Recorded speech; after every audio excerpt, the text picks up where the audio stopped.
আসসালামু আলাইকুম। White news বাংলার ইস্ট অ্যান্ড ওয়েস্টে অনুষ্ঠানে আপনাদের স্বাগতম। আজকের আলোচনায় আমরা কথা বলবো তিনটি গুরুত্বপূর্ণ বিষয়ে: বাংলাদেশের বর্তমান রাজনৈতিক পরিস্থিতি ও 2026 সালের নির্বাচন, মিডিয়া কোলাবোরেশন নিয়ে পাকিস্তানি সেলিব্রিটিদের মতামত এবং টি-20 বিশ্বকাপে বাংলাদেশ ও পাকিস্তান সমর্থনের আবেগঘন প্রেক্ষাপট। বাংলাদেশ ও নির্বাচন 2026 বাংলাদেশে বর্তমানে একটি গুরুত্বপূর্ণ রাজনৈতিক সময় অতিক্রম করছে। সামনে 2026 সালের জাতীয় নির্বাচন। এই নির্বাচন ঘিরে সাধারণ মানুষের প্রত্যাশা যেমন বাড়ছে, তেমনি বাড়ছে আলোচনাও। বিশ্লেষকদের মতে একটি অবাধ, সুষ্ঠু ও অংশগ্রহণমূলক নির্বাচন হতে পারে আগামী দিনের রাজনৈতিক স্থিতিশীলতার মূল চাবিকাঠি।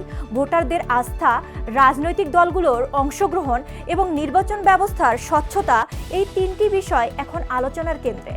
বিশেষ করে তরুণ প্রজন্মের ভূমিকা এবার অত্যন্ত গুরুত্বপূর্ণ। ডিজিটাল মিডিয়া ও সামাজিক যোগাযোগ মাধ্যম রাজনৈতিক সচেতনতা যেমন বাড়াচ্ছে, তেমনি ভুল তথ্যের ঝুঁকিও তৈরি করছে।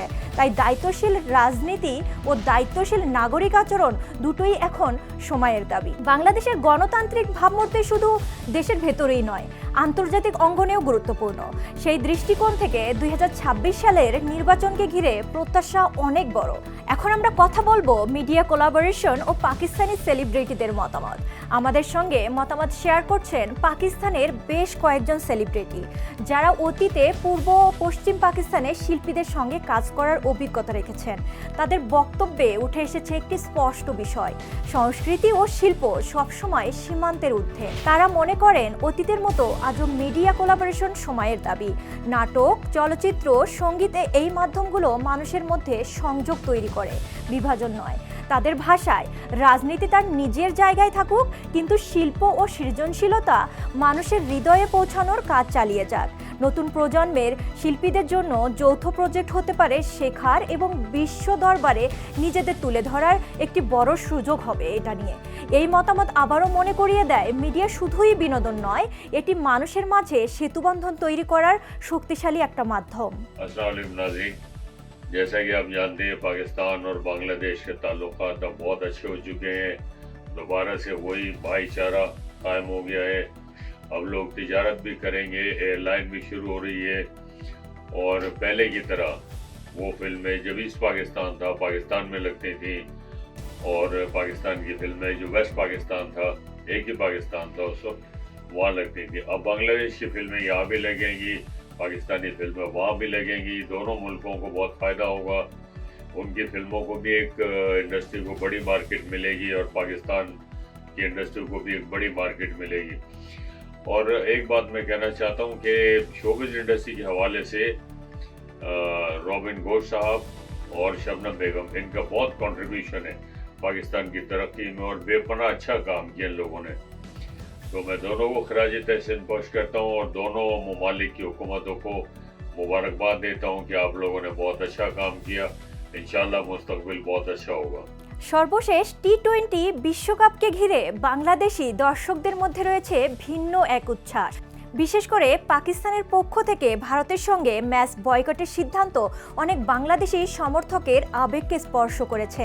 সামাজিক যোগাযোগ মাধ্যমে দেখা গেছে পাকিস্তানের এই অবস্থানের জন্য বাংলাদেশ থেকে সমর্থনের বার্তা।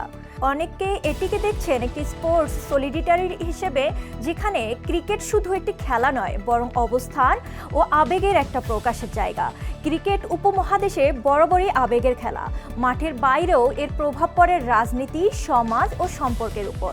এই বিশ্বকাপ আবারও দেখিয়ে দিল, ক্রিকেট যখন মাঠ ছাড়িয়ে মানুষের অনুভূতিতে পৌঁছে যায়, তখন তা শুধু একটি ম্যাচ থাকে না।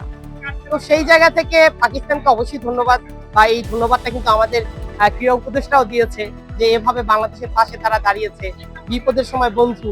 আবার একটা বিষয় হচ্ছে, বাংলাদেশের কিন্তু ভোটও ছিল যে ভেন্যু পরিবর্তনে রাজি কে কে, তখন কিন্তু অন্যান্য দেশগুলো ভোট না দিলেও পাকিস্তান কিন্তু দিয়েছিল। সেই জায়গায় আমি অ্যাজ এ দর্শক হিসেবে বলবো যে এই জায়গায় পাকিস্তান অবশ্যই ধন্যবাদ। আমরা পাকিস্তানকে সাপোর্ট করব ইনশাআল্লাহ। আমরা বাংলাদেশি হয়ে আমাদের মুসলিম ভাইদের সাপোর্ট করব। আমরা ইন্ডিয়ার সকল ম্যাচ আমরা বয়কট করব আমরা ইনশাআল্লাহ।